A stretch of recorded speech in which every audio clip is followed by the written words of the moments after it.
Guys, this is Nate and Phil with Frame This Podcast. What's up, everybody? Real excited today.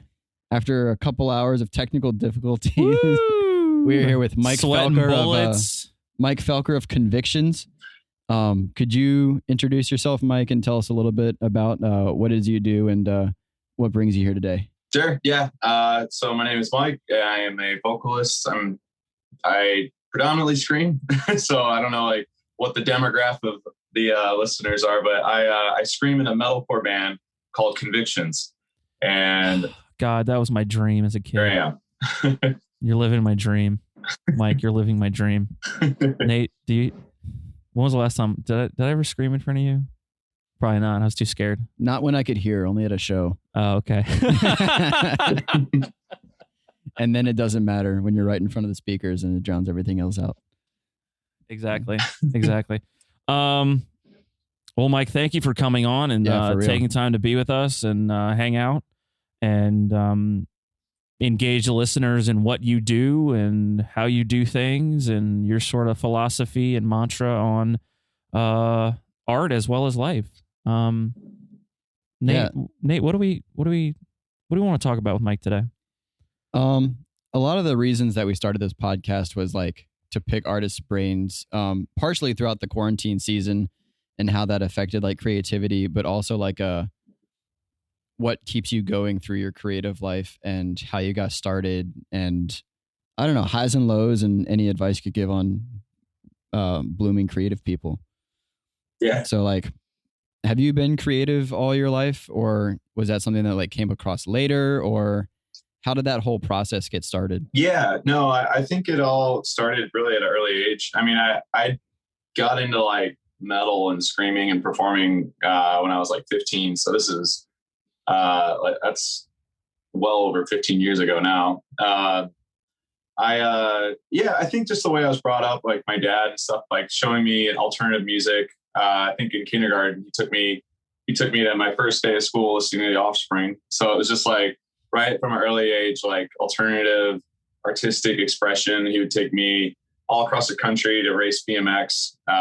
So I think just that whole mindset of being creative and I guess going counterculture has always been ingrained in me since an early age. So I think being creative and artistic, whether it was painting and doing art school as a little kid, or art camps, or eventually skateboarding, and then turning into my interest towards music. Art has always been a focal point in my life. I didn't know you painted. Yeah. Do you still paint? No, not so much. I can't tell you the last time. It was my girlfriend and I were just we just broke out some acrylic paints and stuff, and we're just hanging out. But as far as visual type media, it's mostly revolving around new shirt concepts and designs for our merch and stuff. Maybe music videos. I'm going to be directing a music video here soon, so that's my first time going in that realm. So like I said, art, it's always in the front of my mind. That's awesome. So it's been this journey thus far from painting to, as you said, painting to acrylics. No, not acrylics. But how have you gone to so music's always been a part of your life, but how did you get there?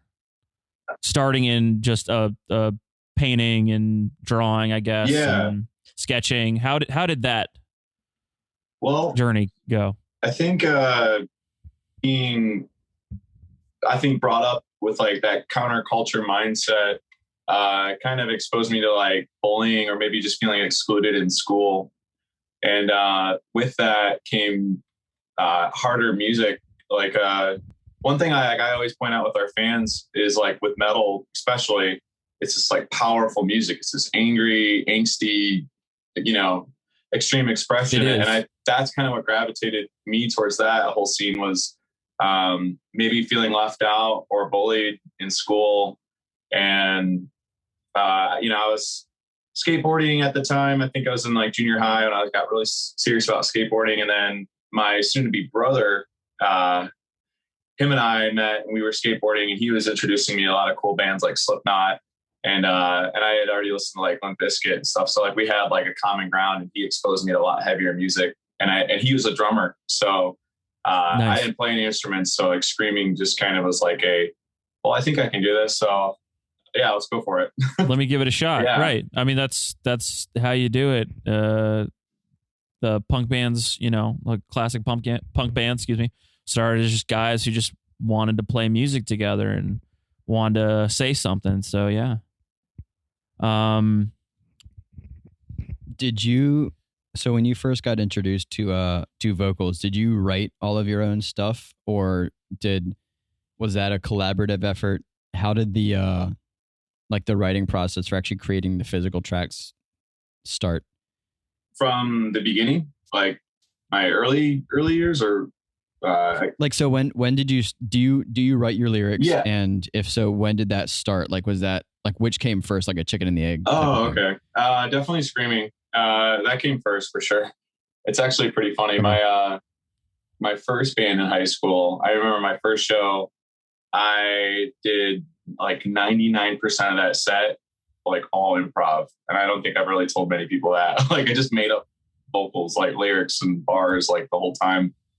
And boom, we just had a first on this show. Improv metal show. Let's do it. Improv metal show. Damn. Yeah. Nice. Well, you pulled it off. I was just kind of make up sounds.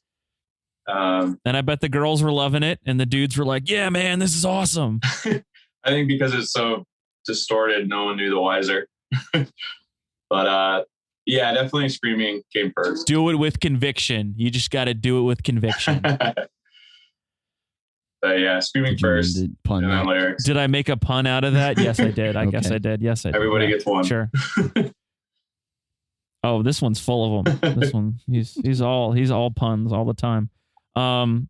So it sounds to me you just developed this technique of screaming, or did you have any formal training in vocals before, or is this something you just naturally developed? It was all kind of an accident, really. So like, as I mentioned, my now brother, we would hang out all the time and like goof off, be kids. And he had this mixtape with like beats on it. And there was one beat, it was like a Mario, like the Nintendo game. It was the Mario song, but it had like this like really aggressive rap beat over it. And we're just like goofing off all night, like hanging out. And we start freestyle rapping, and I yelled way louder than I ever had before. Like it just kind of slipped out. It was just like, yeah, like this really forceful punch. I was like, oh my gosh, like I can really yell. Like that was really cool. And like I mentioned earlier, good thing you didn't wake up the neighbors. Yeah, I was living in the basement at the time, so it was good. All good things start in a basement or a garage. All good things. Music. A lot of good things start in the garage. A lot. Music, computers. Yeah. What do you know? Microsoft. Apple started in the garage. Yeah. Yeah. That's awesome. As we've met more people through this project, a lot of them just kind of like started it out of chance, and then it kind of like latched onto them. Oh yeah. Like in a esoteric kind of way. Like most people, the path that they end up on just kind of like finds them. It's never like, I mean, yeah, you get people that have such a passion for a thing and they go after it balls to the wall, but like some people just kind of like, yeah. It falls just in their lap, or, by chance. Yeah. I think there was a like light bulbs on kind of moment. It was one of the first, it was actually, oddly enough, we were talking about this earlier, Hawthorne Heights show. And I went there. It was my second show I ever gone to.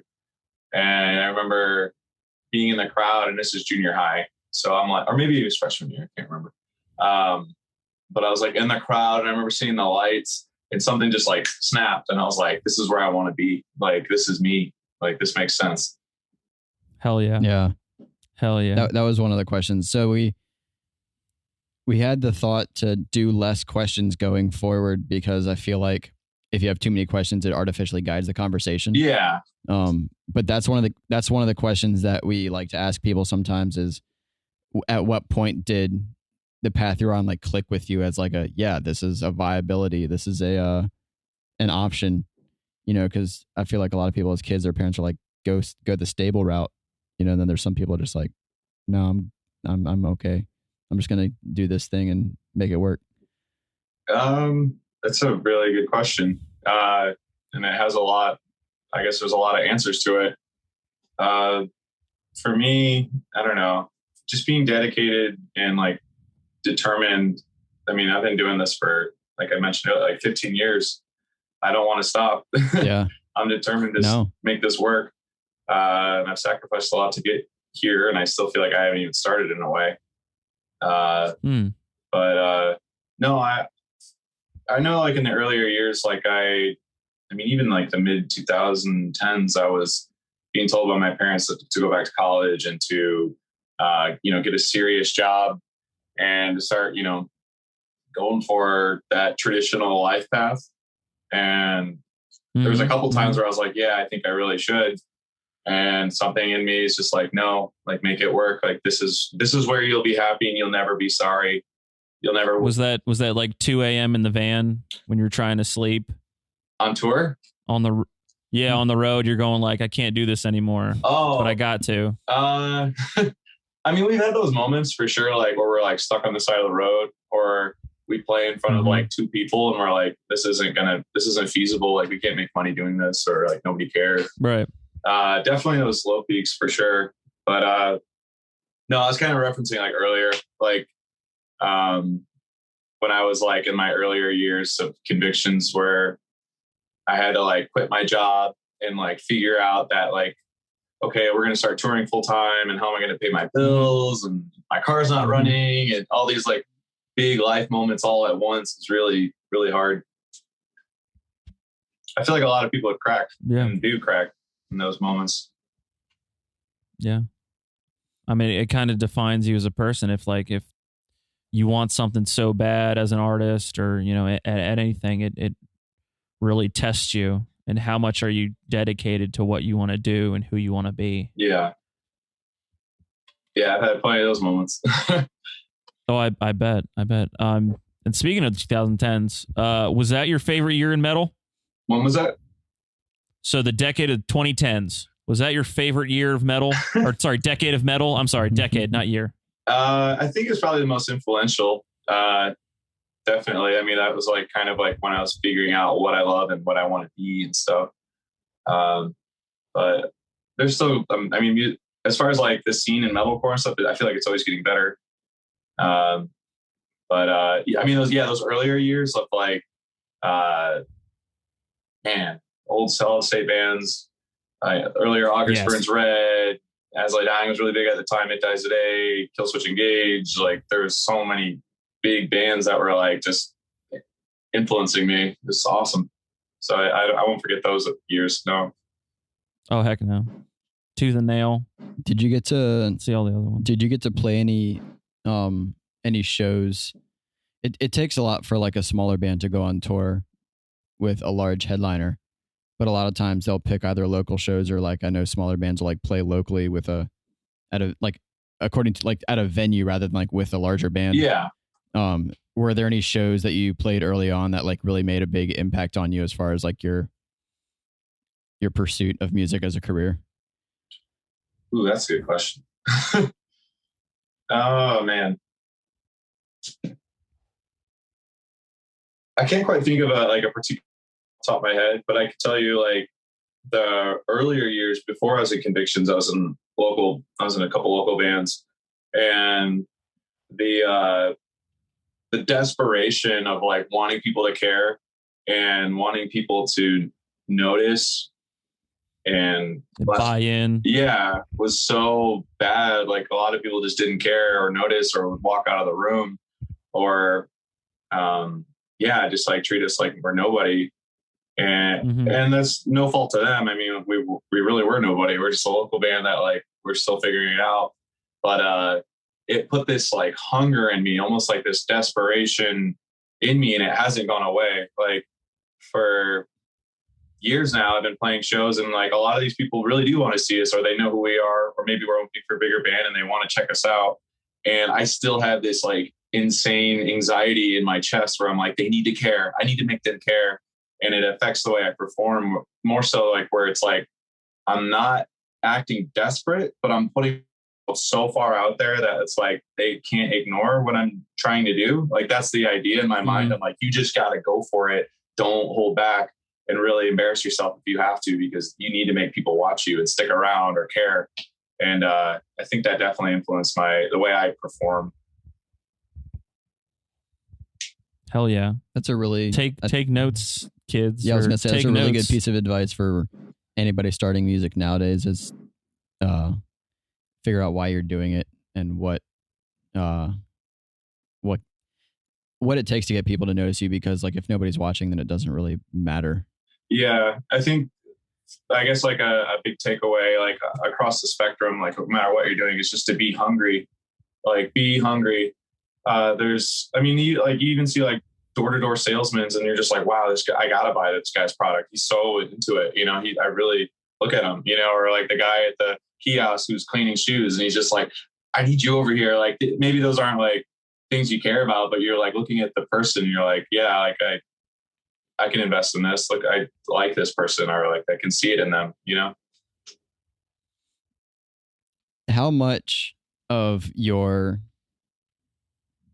I'm trying to figure out, like from a marketing perspective, every time I talk to somebody that is farther along than I am, either like as an artist or as a musician, you know, and just like having a one-on-one conversation with them, like just really like brings them down to earth, and like they really are just like people. But like, how much does like your personality and your image, I guess, for lack of a better word, play a part in how you approach shows and like marketing? For me, I definitely don't ever want to like compromise my like values as far as like treating people that like our band or like may like our band. Like, I feel like it'd be easy to like be reserved and maybe go sit in a green room or mind my own business and then come back to the show when it's convenient for me. But I just can't do that. Like, I have to put myself out there like in the crowd or mingle, or I'll stay behind the merch booth the entire show and hang out with people and stuff. Like, I can't justify a reason for me to not care about the people that cared to see me. So like, I like have to invest in them. That's huge. It just says I get so antsy and eager if I'm like sitting in a green room, or I'm like even changing my clothes like between a show or a set. I'm like, I got to get back out there. Like, these people, they came to see me, or they came to see my band, or whatever, you know. I need to spend time with them. Like, I can't lose that. Like, it's just like a part of how I don't know who I am, I guess. Like, I know that when I was a kid and I would go to shows and I would see bands that like I was like so excited to meet and, you know, hang out with or try and get to know. I would be so discouraged because they'd be like in a tour bus or something, and you know, maybe they had a rough day, or they're maybe they're talking to their families or getting the rest they need. Like, there's no fault to them. But for me, I was just so upset because I'm like, I spent all my lunch money to come here, and I wanted to meet you, and I'm your biggest fan. I've been waiting in line, and I have no access to you. Like, this is a bummer, you know. I tell myself now, like, I don't ever want to be that person. Like, no fault to that person. Like I said, like, it could have been a bad day or something, but I don't ever want to be that. Yeah, I personally do not have a lot of natural energy. So to the people that do, more power to you. I think it goes away with age. I think as we age, we lose our natural. Both of us. He's older than both of us? Yeah. Mike, how old are you? 31. Fuck, that's old. We're getting there. No, we're both 28. We're going to get there someday. Right, Nate? I'm really scared for when it's not old. Just kidding. We go to a show or two and we're just exhausted afterwards. I'm not looking forward to it. Well, if we don't go in a blizzard, we're okay. I remember we walked like halfway across town in 2 feet of snow for a show. This was in Richmond. That was great. During a blizzard. At the you guys go to the Canal Club, is that right? I often go to Canal Club. This was at the Broadberry over on Broad Street. Yes. Okay. Yes. I did my research. Yeah. No, I think I saw you guys. It was 28. Did you play with Silent Planet? Were you on that tour in 2019 before the COVID happened? We've never toured with them. We've done festivals with them. So maybe you caught us there, but I'm pretty sure I was looking on your... I'm pretty sure I saw you last time you played at Canal Club. You saw us with those Sleeper, probably. Yes.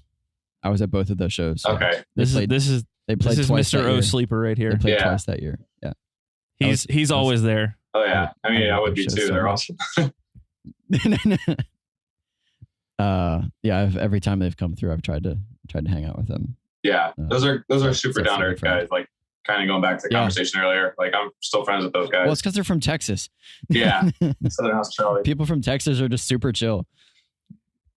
I don't know what it is, but that was a really good show. I saw them play with Bad Omens. Yeah. That was a tour right after they got off road with us. Yep. I remember that. I was so pissed because like I was exhausted during the entire. I was just like, but I gotta go. And power then, like, through. halfway through the Bad Omens tour, I was just like, I gotta go to bed. This is terrible. It just smacked me in the face like a freight train. I was just like, I gotta go. So speaking of pushing through and having natural energy, is it just something you do when you get up in the morning, or is it always been like that, or have you had to really push yourself, keep pushing yourself as you get older and want to do music, or does it just get easier? I feel like it hasn't really hit me yet. I've personally tried my best to improve my health. Like I don't smoke, I don't drink.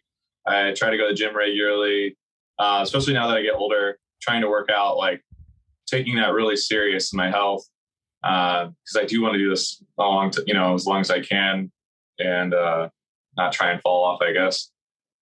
On tour, it's very hard because I have a really bad back. Right. It's so bad. Yep. But no, I want it, so I'll make it work. You want it, you got it. Boom. I remember there was like a switch that happened in Jake Luer's performance when he started working out heavily in like 2011, 2012, when he started like lifting a lot. Yeah. And like his shows just spiked in like energy. Really? It was ridiculous. I definitely want to catch them soon. Yeah, I think I saw a tour poster. I don't know. They're flooding back now. It's crazy. Concerts, tours. What the hell are those things? What? We can go outside? We can go stand around other sweaty people? That's the key, is all the sweaty people. All the sweaty people. Don't miss it. All the sweaty, smelly people. I wish Warped Tour would be back. Yeah. That'd be nice. Bucket list. I remember. Yep. How did I remember when I went to that Silent Planet show, that was one of the last shows they did on that tour before the CDC started like closing everything down. Before what's his name came on the podcast. Yes. How did that like affect your like creative process?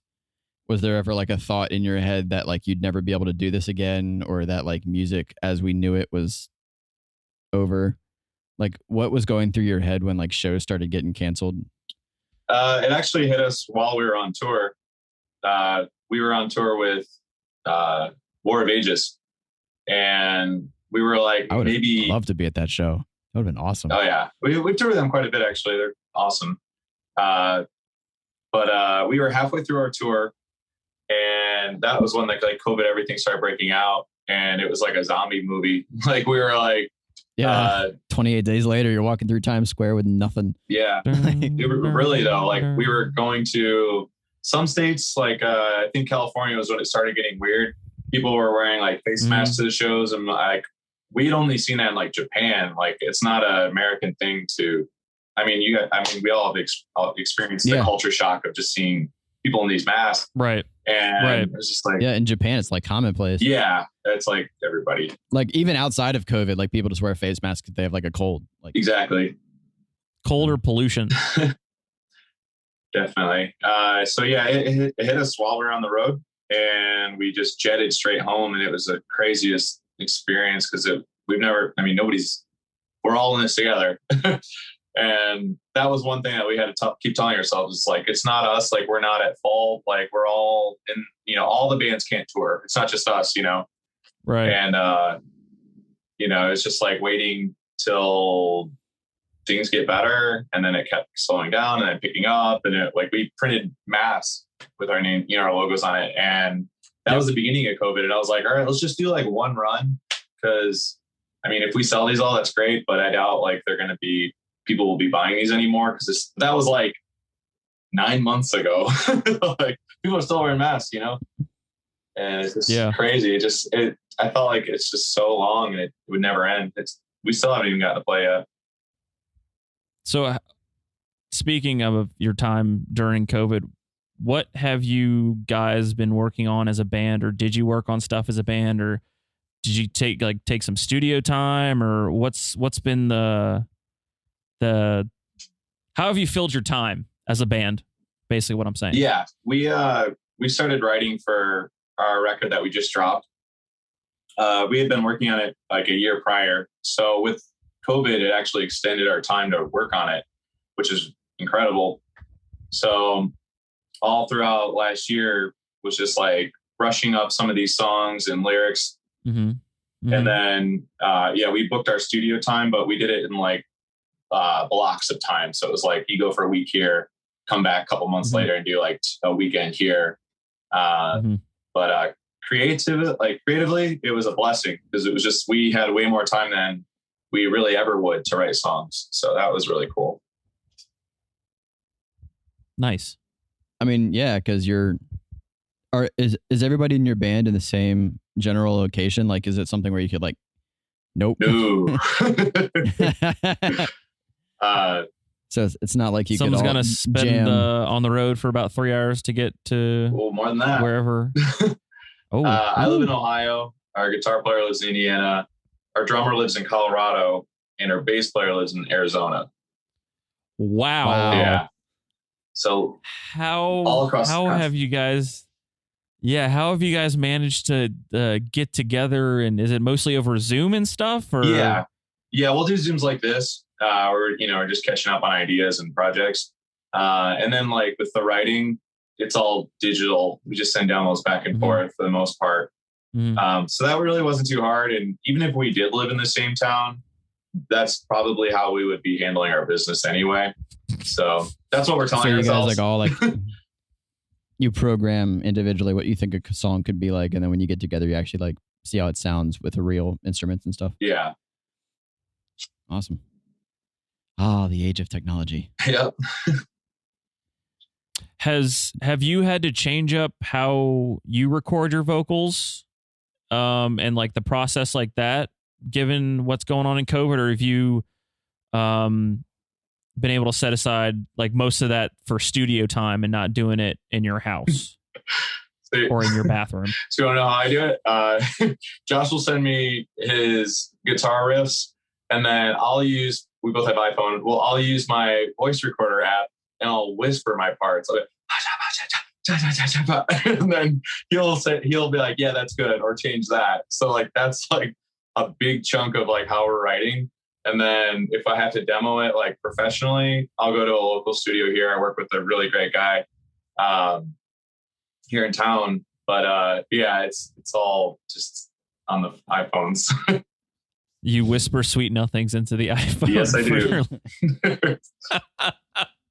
What do you think of this, man? And like, if any, do you have any? So you still have all those whispered tracks? So many. Yeah, they're all between Josh and I. Like, I'll send him riff ideas, but I can't play guitar, so I'll be like, dude, like, I want this part to be like, and he'd be like, oh, what about like, and I'm like, yeah, do that. And we're like, we talk. So you literally went from like funk and your guitar player transfers funk to metal.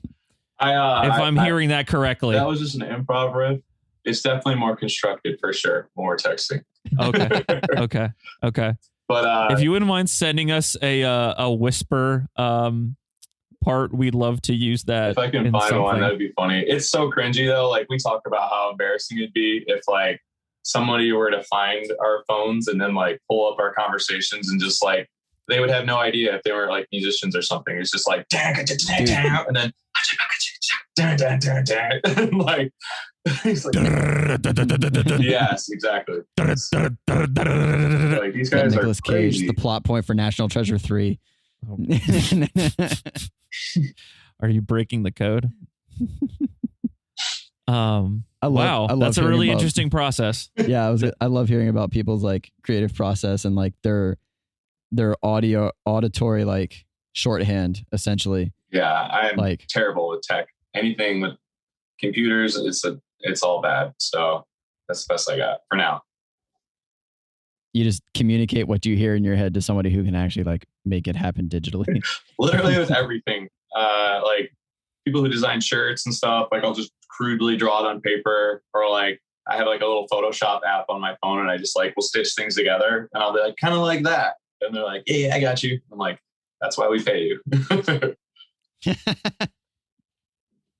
Pay somebody for the eyes.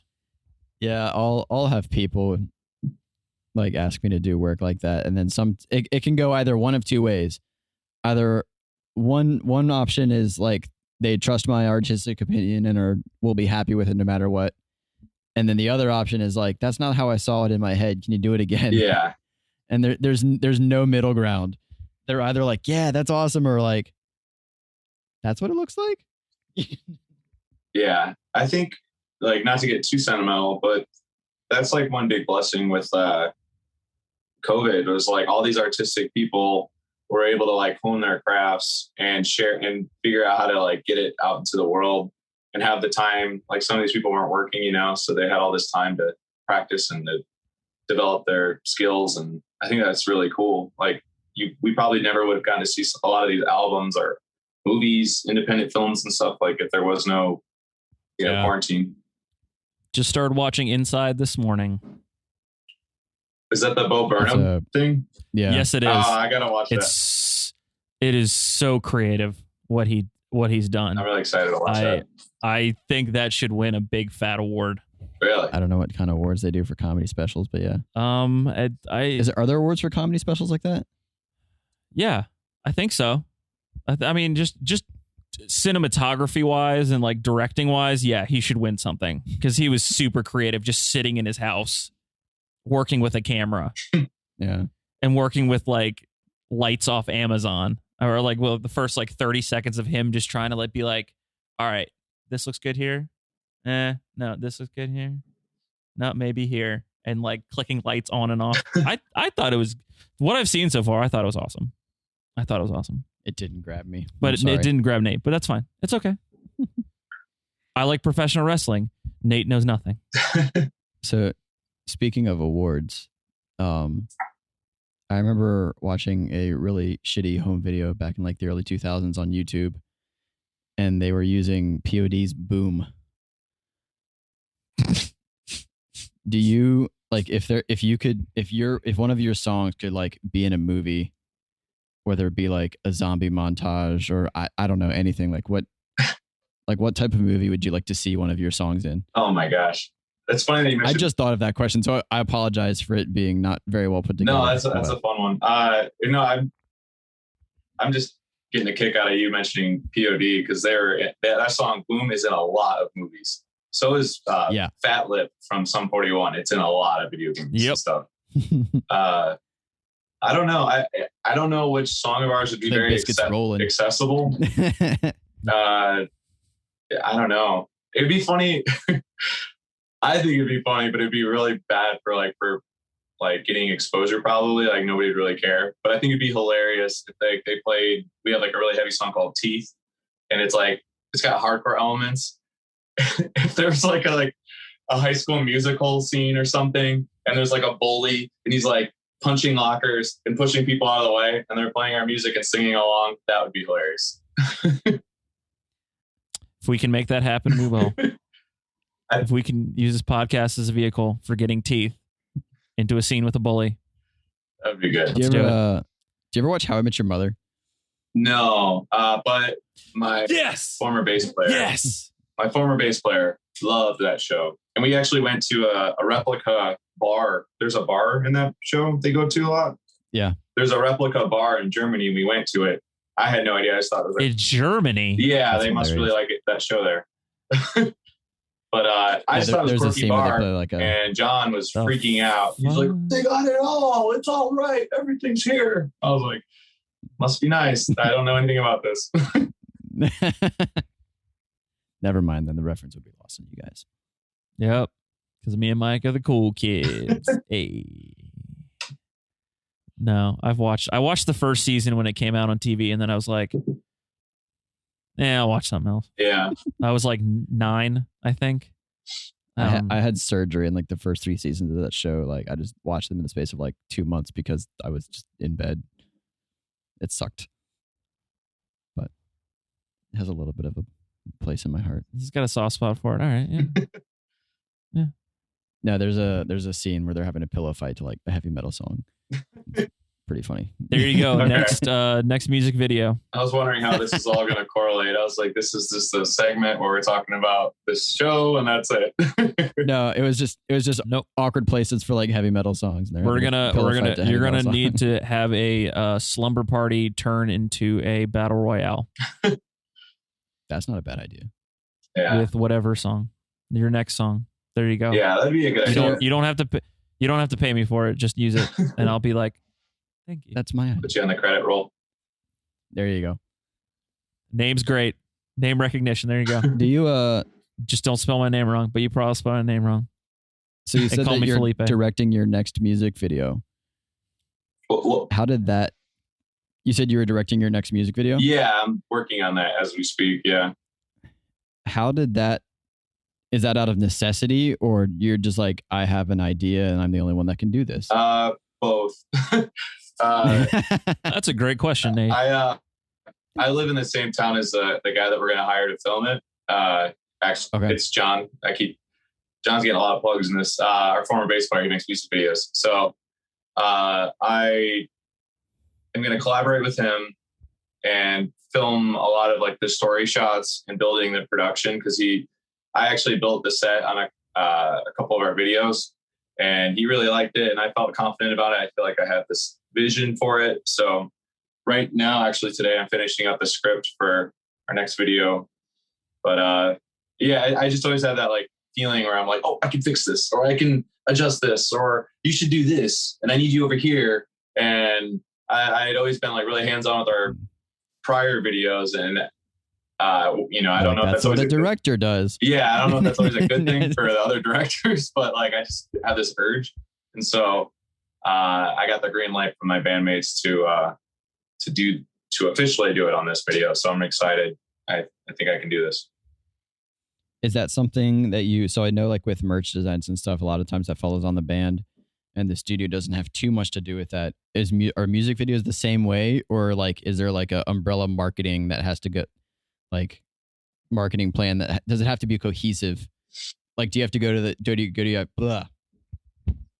I think I can translate for Nate. Do you have to go to your record company and ask them, this is what I want? You have to get permission from your record company to direct your music. There you videos. Go. That needs to fit in with your marketing and promotion plan. There you go. Not in my experience. I'm sure in others, maybe, like especially like major label big productions. But we bought out of our contract over a year or two ago, so we're independent now, so we have full freedom. And even back then, flying awesome. Solo, it was an indie label, and they were really flexible with us as far as like creativity and what we wanted to do. So it's all been pretty peachy. Awesome. How do you buy out of a contract? With money. Do you like pay them back the royalties? What's it? Is it like, are you paying them back for like an estimated royalties that they were going to get from you should you have finished it? No, it wasn't like a 360. We don't sign a 360, kids. Ooh. Do not sign a 360. Let's just put that out there. We just worked out a deal. We were set on to do a third album, and we decided we wanted to part ways before that. So we worked out an agreement. That's his. Got your lawyers together, right? No, it's not that big of a deal. Not even that big of a deal. Wow, I thought you need a lawyer every time you we work out an agreement. I would definitely recommend an entertainment lawyer before signing a contract if there's like, younger artists that are looking to get picked up. But no, this was all kind of more or less like a handshake deal from what I remember. That's really cool though that you have the following to make a third LP happen, like by yourselves. Yeah, we've been really blessed. I mean, we're still growing, but luckily we have like a really great fan base and people that are committed to supporting us, which is incredible.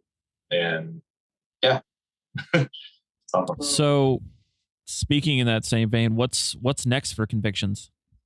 So right now we're just we're running off the steam of our new release. We just put out a record. So right now we're figuring out our tour plans. We may do a headliner in September, or we may look for like support slots. But right now that's where we're at. We're just figuring out our next move as far as September. So touring. Yes. If you come through Richmond, I will be there. Oh, more than likely, yeah. Got to.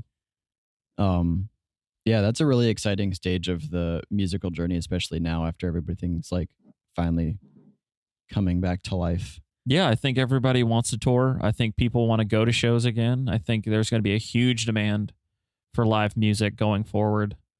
I think even, just taking a year off. I mean, it's not like it's 5 years from not hearing any music, but I think even a year, live music is going to be everywhere, and it's going to come back probably even stronger. I think so. Than it has before. And there's going to be new ways and new revenue streams probably created from that.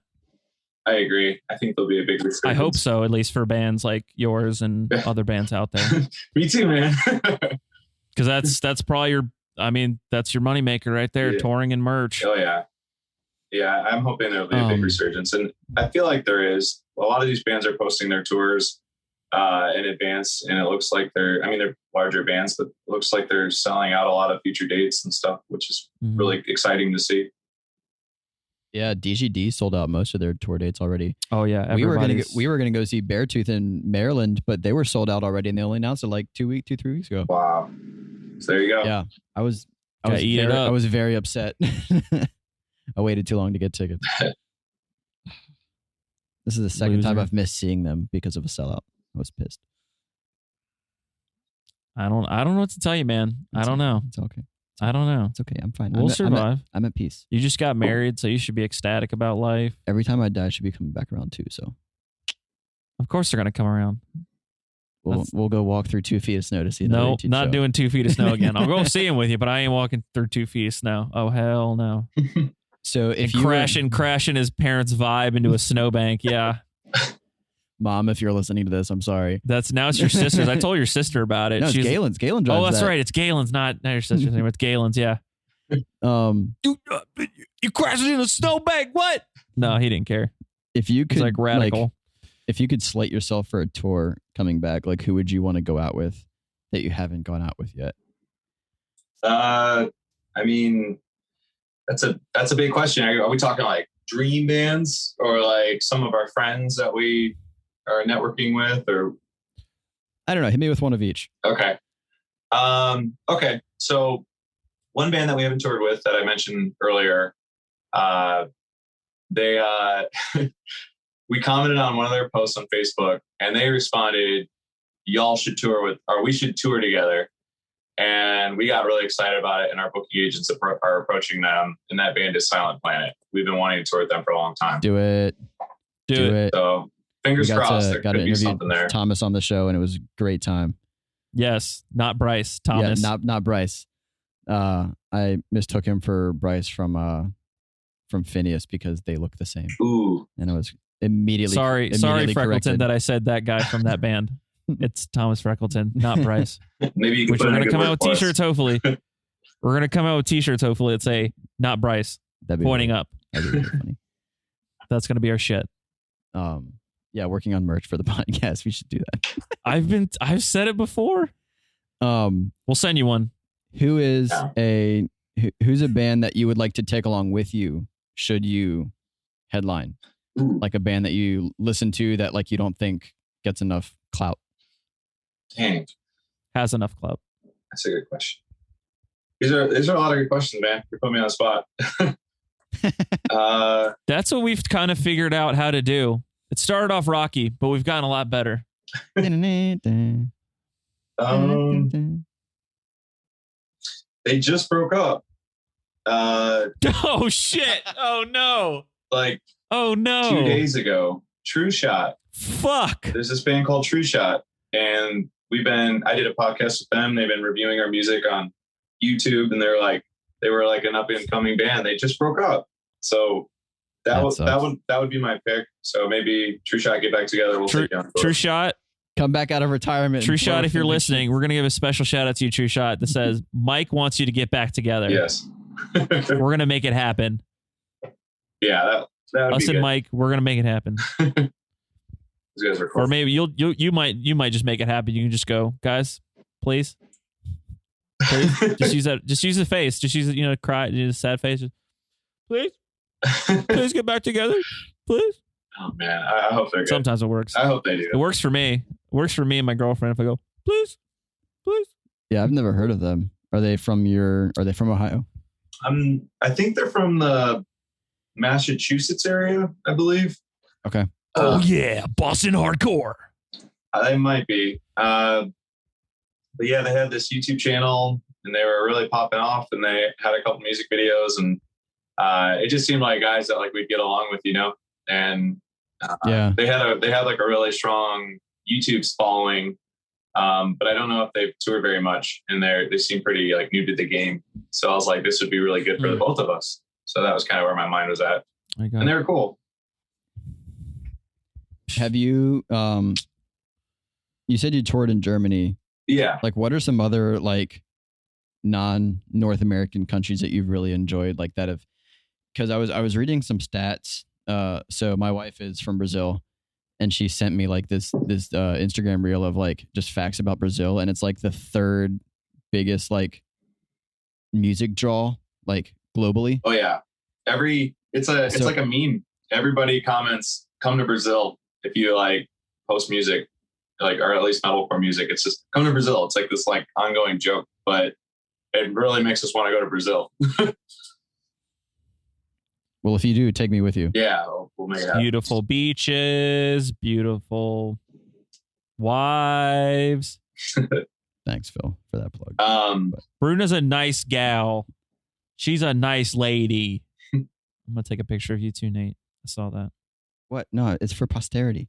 Oh. We are terrible at documentation. So like every time our guy that helps us with social media asks us, the meme with like the orangutans at the interview table, where they're all like all the monkeys are sitting around like the table on like the news. I mean, I can imagine it.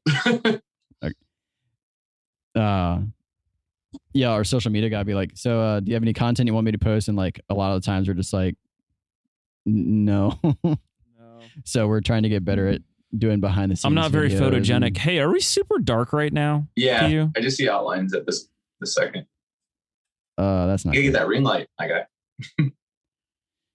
Well, we have a. Can you turn that one up, Phil? We have like an LED light that we bought for lighting, but half of it's lit by a skylight, like a skylight. Oh, okay. And so as the sun goes down, as the sun sleeps. But that might be our cue to start wrapping up. Maybe, yeah, because we don't want to. Otherwise, editing will get super choppy. I'll have to color grade everything on a linear curve of like the sun going down.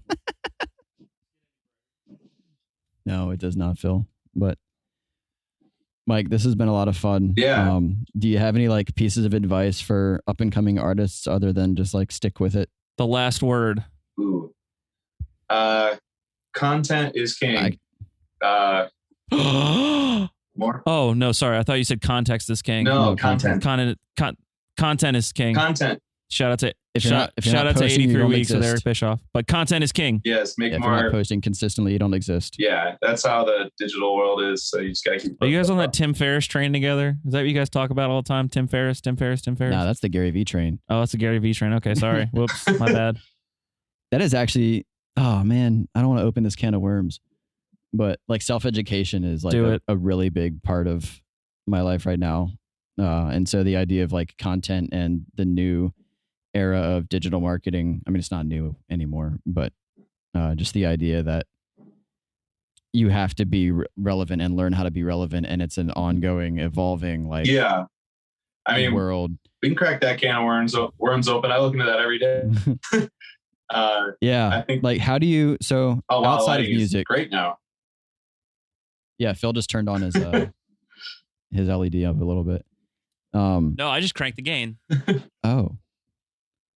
I would turn the light on some too. Yeah, you guys are super bright. Wait, where was that this whole time, Phil? The gain? It was on low. The gain was on low. Did you have it on auto? No. Oh, okay. No, I don't have it on auto. How do you like educate yourself outside of the music world? Like how do you like stay relevant? Because, you know, music is great, but if you can't reach your target audience, it doesn't, you know, it's irrelevant. As most art is unseen. Yeah, I mean, like YouTube, like, you know, that's huge. There's a guy named Damian Keys I like to watch. He does like, it's like music mentorship and marketing. Okay. That's awesome. Yeah, I like to watch his videos. It's probably one of the better references I have for that question. Yeah. Speaking of, you know, education and things you've learned, what could you tell your younger self that something that you wish you knew then that you know now? Probably to trust God. I think I've always had really bad anxiety issues, and that sense, giving up that eagerness of control I feel like ironically works in your favor. Instead of being so forceful and eager and antsy and anxious, it almost gets in the way of what you're trying to achieve. So in my younger years of frantically, agitating my band members to get to the show on time and we got to get this post at this time, like always running around like a chicken with my head cut off. I wish I would have just slowed down and just maybe lived a little more in the moment and appreciated my surroundings and situation. I think I probably would have learned a lot more and appreciated, you know, traveling and being on where I was at. Yeah. But I mean, at the same time, you're running a business, so I don't think you could fault yourself for that. No, you're running a band, you're running a business. If you were the designated person, though. Okay, yeah, let me correct that. To be band mom. I was gonna say, band mom. No, let me correct that. There's got to be one. I meant more so like worrying and being anxious. Like I am a huge stickler for having like to-do lists and checking boxes, but being anxious and getting in the way of myself is probably something I wish I would have known a little more of earlier. Would you say listening to your gut more is something that you wish you would have? I think had a better sense of, or instead of listening to the guy up here, listen to the whatever, I guess, guy down here. I don't know how to say it, but yeah, I think like the thing about like anxiety is more like worrying about hypotheticals, like this could happen, that could happen. What about this? What about that? Yeah. Instead of like being rational and just like understanding like what's in front of me. I think that's something I really wish I could digest earlier or at an earlier age more.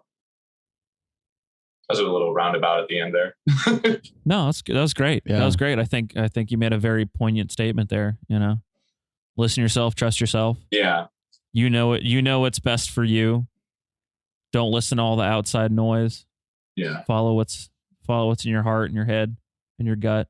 I didn't start following my gut until, I don't know, 2 years ago.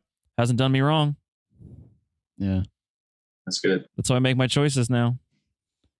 how do you like the self-education thing is a really big part of it. But also I don't know, like the nuts and bolts, like the practical, like marketing a band is like a massive undertaking, especially with like music trends like shifting. I wanted to ask constantly. I wanted to ask this question, I don't know, 20-30 minutes ago. Like, how do you, so Mice and Men just dropped 2 EPs, 3 songs each this year. Okay. You know, a couple singles preceding each, and then, you know, when you guys released your album, you had 3 singles leading up to it. How do you see or learn about like the changing shifts in music? Because I feel like albums as a whole are dying. I think so too. A dying art form. Do you have any plans for like attacking that, or do you just want to keep sticking to your? I think that was kind of our self. Yeah, I think that was kind of our experiment with this release, since this is our first independent release, and because it was shorter, over 5 years. Yeah, it was 7 songs, but it was. I think we marketed more so like based off singles. Like, I think we're shifting into this like Spotify world where it's like it's all about having a new single like next week, and it's like people move so fast with their music now. It's like, all right, we're on to the next thing, and you got to keep pushing to stay relevant. And an album is great. I love albums. I do. Like, I collect them, but I don't know. It's like releasing a movie, and it's like one big movie, and you go see it that weekend and it's over.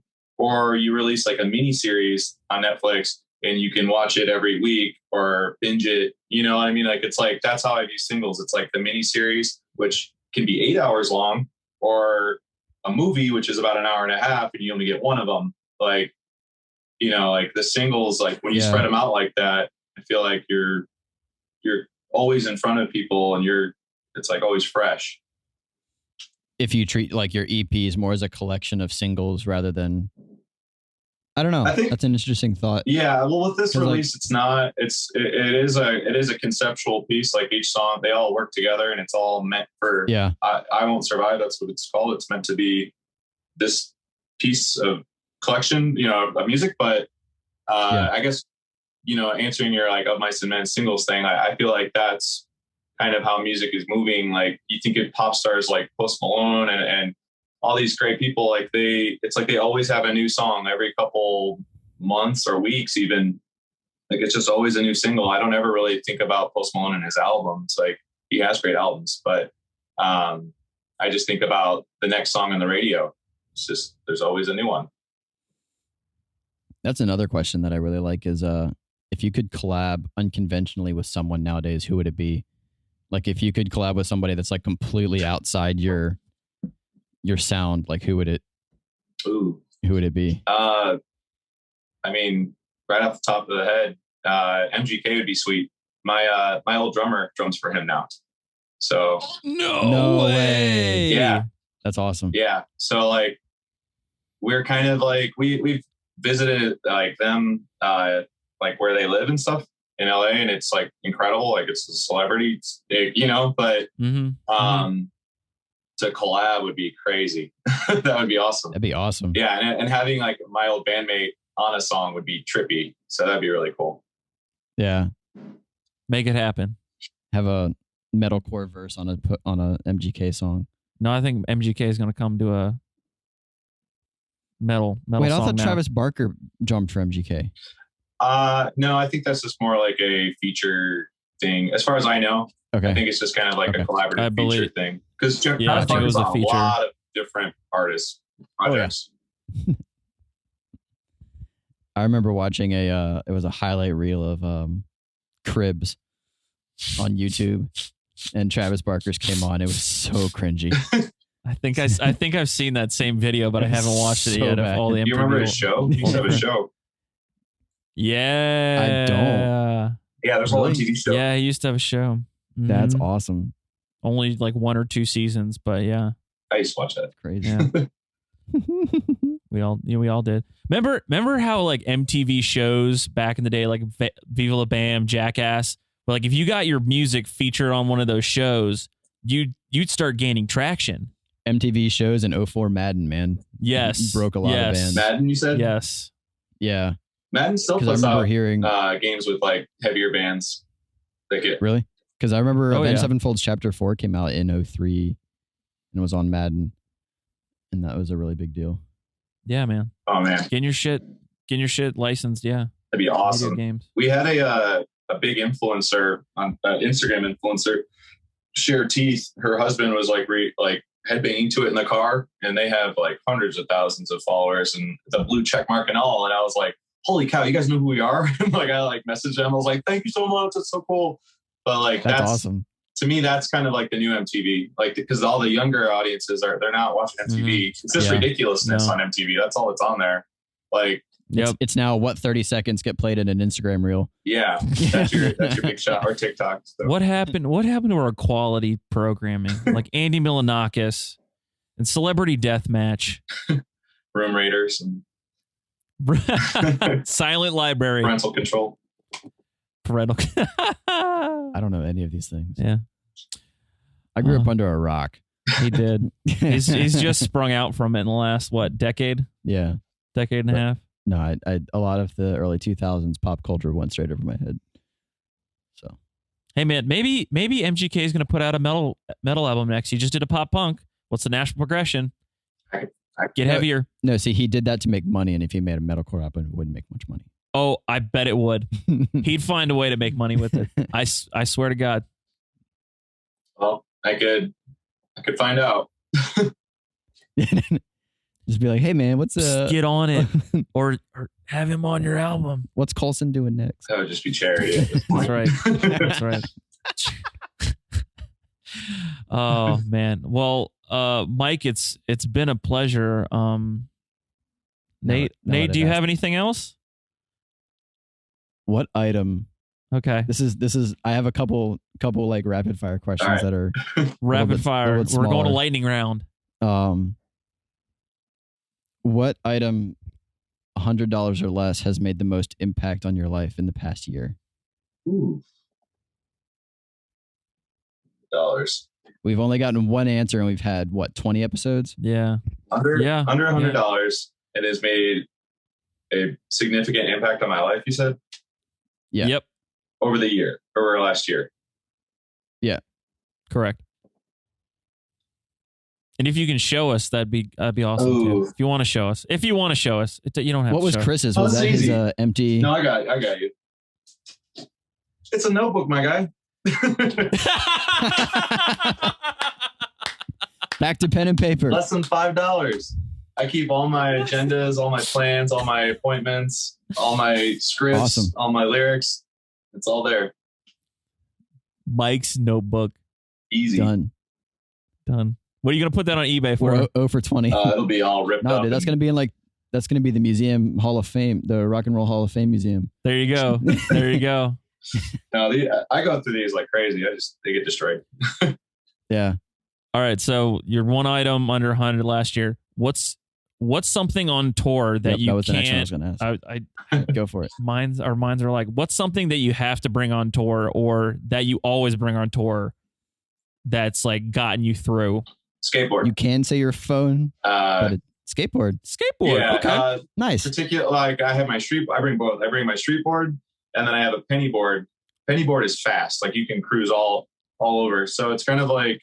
By street board, you mean like longboard or like a full skateboard? Longboards are cool, but I prefer penny boards. They're like a shorter version of a longboard. They're typically plastic. They're like the thicker like PVC. Yeah, they're fast too. So it's kind of like when we park our rig, I'll grab that and then I can explore wherever we're at and get a coffee or see a landmark, get some cool pictures, and I can go very far, very fast and come back. Like it's a lifeline. Yeah, that's a solid answer.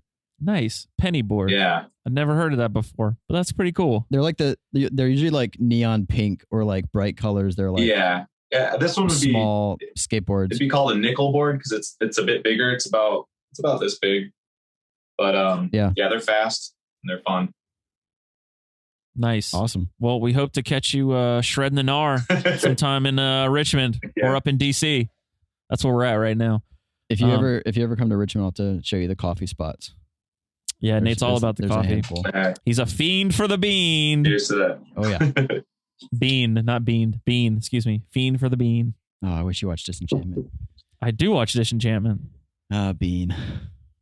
Oh my God, you gotta be kidding me. Her name's Bean, man. I know. That doesn't mean you should try to. you and animated characters. Good Lord. Well, Mike, it's been a pleasure. Do you have any parting words for people that would actually? First off, how can people find out more about you and your band? What can we plug in the show description? Yeah, our handle how can we for Instagram, Twitter, I think YouTube is at Convictions Rock. At Convictions Rock. Okay. At Convictions Rock. That's our tag. You can find us on there. That would be the easiest way to get a hold of us and find us. New LP out now. I Won't Survive. I Won't Survive. Track number 4 is a banger. Boom. I think it's my favorite one off the album, personally. But Phil hasn't listened to it yet. I have not. Teeth? It's Teeth. Teeth, yeah. Definitely Teeth. Yeah, Teeth. Yep. Yep, we have a new record. It's called I Won't Survive. Please stream it, buy it, download it, share it, steal it. I don't care. Show a friend. And yeah, that would probably be the meat and potatoes of what I want. Want to plug. Nice. Awesome. Anything about following you on social media? Sure. If people want to get in touch with you or listen to what you have to say besides when you're screaming? Yeah, my IG handle is at Mike Convictions. At Mike Convictions. All right. And you can find us at Frame This Podcast on Facebook and Instagram. And Twitter. Do we have a Twitter now? We do have a Twitter. We have a Twitter. We opened that can of worms. Awesome. Oof. Yeah. There you go. Well, guys, this has been Nate and Phil and our friend Mike Felker with Convictions on Frame This Podcast. Y'all stay safe. Well, we don't have to really stay. Hey, stay hungry. And stay creative. Still stay safe, but it's get not vaccinated. Not as a you don't have to get vaccinated, please. Yeah, get so vaxxed. we can all go to shows and headbang and sweat together. Yes. All right. Peace out, y'all. See you next time. Thanks, guys.